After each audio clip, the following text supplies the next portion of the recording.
সম্মানিত দর্শক শ্রোতা, আশা করি যে যেখানেই আছেন ভালো আছেন, সুস্থ আছেন। আপনারা দেশ এবং দেশের বাইরে থেকে যারা শুনছেন সকলকেই আমি সালাম এবং আদাব জানাচ্ছি। দেখেন, আজকে খুব সিরিয়াস বিষয়ে আমি কথা বলবো। প্রশাসনকে বলবো, উপযুক্ত পদক্ষেপ যদি নিতে না পারেন তাহলে নির্বাচন পরিচালনা করতে পারবেন না। আর উপযুক্ত পদক্ষেপ যদি নিতে চান তাহলে আপনারা দেখান যে আপনারা উপযুক্ত পদক্ষেপ নিতে পারেন। এক নম্বর কথা বলছি আপনাদেরকে। এক নম্বর কথা হলো, অবশ্যই আপনাদেরকে দলীয় পদে থাকা ব্যক্তিদেরকে প্রিজাইডিং অফিসার, পুলিং অফিসার পদ থেকে বাদ দিতে হবে। আমি আশা করব দিরাই এবং সাল্লায় যে তালিকা করেছেন এর মধ্যে একটা অভিযোগও যদি আসে যে দলীয় কোনো পদে আছেন তাহলে তাদেরকে আজকেই বাদ দিবেন, ট্রেনিংয়ে ডাকবেন না। ট্রেনিংয়ে ডাকার দায়িত্ব আপনাদের না। কেন আপনারা ট্রেনিংয়ে ডাকবেন? ডিএসবি, এনএসআই, যত গোয়েন্দা বাহিনীর রিপোর্ট আছে, একটা লোকও যদি দলীয় পদে থাকা এখানে আসে তাহলে আপনারা তাড়াতাড়ি তালিকা করে তাদেরকে বাদ দিবেন এবং কোনো ধরনের কোনো সাবটারফিউজ, কোনো ছলচাতুরির আশ্রয় নেবেন না। স্পষ্ট দেখাতে হবে যে একটা নিরপেক্ষ নির্বাচন করার ক্ষেত্রে আপনারা সিরিয়াস। একটা অভিযোগও যদি আসে তালিকা করবেন, তাদেরকে তালিকা থেকে বাদ দিবেন। স্বচ্ছ নিরপেক্ষভাবে প্রিজাইডিং অফিসার, পুলিং অফিসারদের তালিকা করবেন। এতে আমরা কোনো ধরনের শৈথিল্য দেখতে চাই না। আপনারা যারা আছেন সহকারী রিটার্নিং অফিসার, ডিসি সাহেব যে আছেন রিটার্নিং অফিসার, এগুলো খবর নেন। এগুলো খবর না নিয়ে শুধুমাত্র অফিসিয়াল মেকানিজম ব্যবহার করে কাউকে বোঝানোর চেষ্টা করবেন না। এগুলো বোঝার ক্ষমতা যথেষ্ট আমাদের আছে। আমি কিন্তু এখনও আপনাদেরকে খুবই শালীনভাবে অনুরোধ করছি, আপনারা তালিকাগুলো নেবেন। দলীয় পদে আছে কে তার তালিকা নেবেন।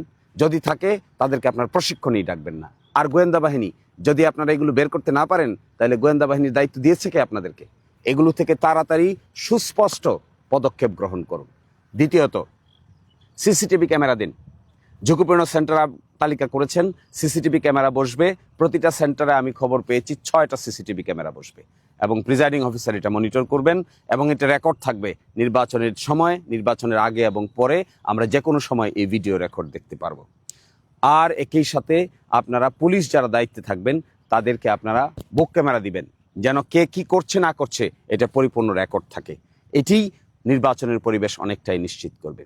মিলিটারি প্রশাসন যারা এখানে এসেছেন দিরাই এবং সাল্লায়, তাদেরকে আমি অনুরোধ করব, নিয়ম শৃঙ্খলার বেড়াজালে আবদ্ধ হয়ে নির্বাচন নষ্ট করবেন না। সত্যিকার অর্থে যদি নির্বাচন সঠিকভাবে পরিচালনা করার জন্য আপনারা এখানে এসে থাকেন, ঝুঁকিপূর্ণ সেন্টারগুলোতে নির্বাচন অনুষ্ঠানের 3 দিন আগে মিলিটারি ডিপ্লয়মেন্ট করবেন। আপনাদের লোকসংখ্যা কম আছে তা আমি জানি, কিন্তু ঝুঁকিপূর্ণ সেন্টারের সংখ্যা কিন্তু বেশি না। এই ঝুঁকিপূর্ণ সেন্টারগুলোতে অন্ততপক্ষে 3 জন সেনা সদস্যদেরকে আপনারা এখানে মোতায়েন করবেন। স্ট্রাইকিং ফোর্সে দূর থেকে যাবেন। কে আপনাদেরকে খবর দিবে? কখন খবর দিবে? কখন আপনারা যাবেন? এটা দুর্গম এলাকা, এক জায়গা থেকে আরেক জায়গায় যেতেই সময় চলে যায়। ফেরি পারাপার আছে, গোদারা পারাপার আছে। এগুলোকে আপনারা আমাকে কেউ কেউ বলেছেন সাবস্টেশন করবেন, করেন সাবস্টেশন করাতে আমাদের কোনো আপত্তি নেই। আপনারা একটা সেন্ট্রাল স্টেশন করেন, সাবস্টেশন করেন। এরপরে এই অঞ্চলের মিলিটারি কমান্ডিং দায়িত্বে যারা আছেন তাদের দৃষ্টি আকর্ষণ করছি আমি। আপনারা যারা শান্তিগঞ্জ থেকে এগুলো নিয়ন্ত্রণ করার জন্য আসছেন, শান্তিগঞ্জ থেকে দেখবেন। দিলাই থেকে যারা নিয়ন্ত্রণ করতে আসছেন সেই মিলিটারি কমান্ডার দিলাই থেকে দেখবেন। সাল্লা থেকে যে নিয়ন্ত্রণ করতে আসছেন সেই মিলিটারি কমান্ডার সাল্লা থেকে দেখবেন বলে আমি আশা করি। আপনারা সাবস্টেশন বানান, আমাদের কোনো আপত্তি নাই। কিন্তু ঝুঁকিপূর্ণ বা অতিরিক্ত ঝুঁকিপূর্ণ হিসেবে অল্প কয়েকটা সেন্টার আপনারা তালিকাভুক্ত করেছেন। ওই সেন্টারগুলোতে অন্তত 2 জন 3 জন মিলিটারি হলেও নির্বাচন অনুষ্ঠানের 2 দিন আগ থেকে, অর্থাৎ 10 তারিখ সকাল 7:30টা থেকে আপনারা সেখানে অবস্থান গ্রহণ করুন। আপনাদের এই ঝুঁকিপূর্ণ সেন্টারগুলোতে অবস্থান গ্রহণ করার মেসেজ সারা দিরাই সাল্লায় ছড়িয়ে যাবে যে নির্বাচন সঠিক অনুষ্ঠান করার ক্ষেত্রে আপনারা really sincere, really you are sincere. বিভিন্ন জায়গায় বেশ কিছু থ্রেটের ঘটনা আসছে। আমি জানি না, সহকারী রিটার্নিং অফিসার যিনি আছেন, 2 থানার 2 টিওনো সাহেব আছেন, ওসিরা আছেন, আপনারা অভিযোগ দিলে ব্যবস্থা নেবেন এই কথা বলে থাকেন। আপনাদের যে মনিটরিং টিম আছে, আপনাদের যে ম্যাজিস্ট্রেসি ক্ষমতা আছে, ম্যাজিস্ট্রেসি ক্ষমতা ব্যবহার করেন না কেন? সুমোটো দায়িত্ব পালন করেন না কেন? কে যে আপনার বাড়িতে খালি বারবার অভিযোগ দায়ের করবে? কারণ মানুষের কোনো কাজ নাই যে বারবার গিয়ে আপনার বাড়ি থেকে অভিযোগ দায়ের করবে তারপরে আপনি পদক্ষেপ নেবেন? জানেন না, যারা থ্রেট দেয়, যারা থ্রেটের রাস্তা অবলম্বন করে, তাদের নাম প্রকাশ করতে মানুষ শঙ্কাবোধ করে। আপনারা সুমোটো পদক্ষেপ গ্রহণ করেন। কিছু অভিযুক্ত পড়েছে যে কারা থ্রেট দেন, কারা কিভাবে কি বলেন, দেশে থাকতে পারবে কি পারবে না এই কথাও বলেন। এই সমস্ত নির্বাচনের পরে দেখে নেবেন, এই সমস্ত কথা বলেন। এই সমস্ত কথায় এই গন্ডামির সময় কি এখন? এই গন্ডামি করে নির্বাচন করা যাবে? 2026 সালের নির্বাচন কি গন্ডামি নির্বাচন? 2026 সালের নির্বাচন ফ্রি, ফেয়ার, ক্রেডিবল নির্বাচন। এখানে থ্রেট দিবে আর আপনারা বসে বসে থাকবেন, তাহলে প্রশাসনে কি দায়িত্বটা কি আপনার? কি দায়িত্ব আপনার? দায়িত্ব পালন করে দেখান না। নখদন্তরহীন বাঘ হলে তো আপনাকে কে ভয় পাবে? আপনি যান ফিল্ডে গিয়ে দেখেন, মানুষকে জিজ্ঞাসা করেন ছদ্মবেশে, গোয়েন্দাদেরকে ফিট করেন, গোয়েন্দা বাহিনীকে ফিট করলে বুঝতে পারবেন কে কোথায় কাকে ধমক দিচ্ছে। এবং এগুলো যদি পদক্ষেপ নিতে না পারেন তাহলে নির্বাচন অনুষ্ঠান করতে পারবেন না। কথা স্পষ্ট, নির্বাচন করতে চান, নির্বাচন করার মতো করবেন। নির্বাচন করার ক্ষেত্রে আপনি কোনো ধরনের কোনো ছলছাতুরির আশ্রয় নিজেও নেবেন না, কাউকে নিতেও দিবেন না। আমার পক্ষ থেকে কোনো ব্যক্তি যদি কখনো এই সমস্ত কাজের সঙ্গে জড়িত থাকে, পদক্ষেপ নিন, শাস্তি দিন।